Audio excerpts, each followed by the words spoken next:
යාළුවනේ ඉතින් කොහමද? ඈ මට නම් බඩගිනි යන්නේ ඉන්න බැරුව ඉන්නේ මාර බඩගින්නක් තියෙන්නේ. අතේ ලොකුවට සල්ලිත් නෑ. මං දැන් මොකද කරන්න කියලා හිතා ගන්න බැරුව ඉන්නේ.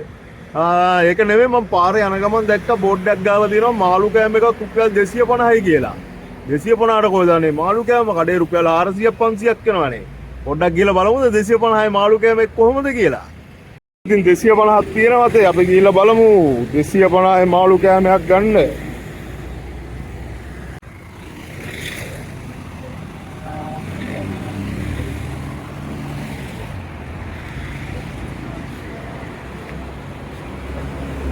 අන්තිම කෑමක් කීයද?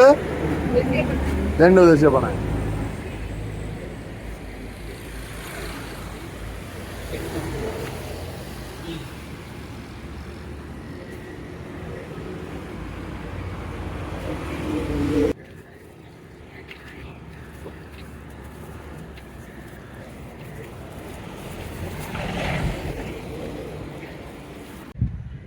ඔන්න ඉතින් අපි 250ක් දීලා කෑම එක නම් ගත්තා.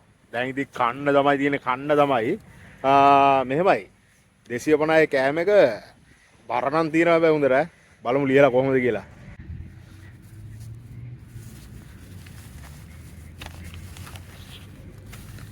බලමු කෑම කොහොමද කියලා. ඉතින් එක අතකින් තමයි බලන්න වෙන්නේ. අර බර තියෙනවා. බලමු කෑම කොහොමද කියලා ලියලා.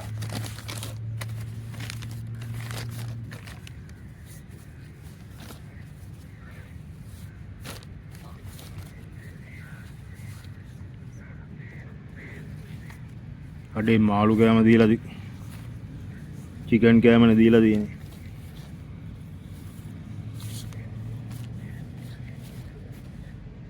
මාළු කෑම කියලා චිකන් කෑම තමයි දීලා තියෙන්නේ.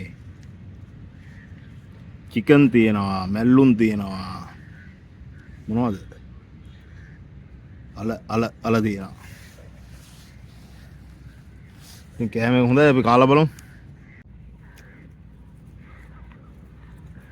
මාළු කියලා චිකන් දීලා තියෙන්නේ. මොනවා කරන්නද? ආර යන්න. හැබැයි මෙහෙමයි. කෑම එක රහ තියෙනවා. කෑම එකේ ඇති වෙන්න තියෙනවා. 250ට ඉතින් එහෙම ලොකු අවුලක් නැහැ. මීට වඩා මොනවද නේ 250ට දෙන්න පුළුවන්. දැන් තියෙන බඩු මිලත් එක්ක.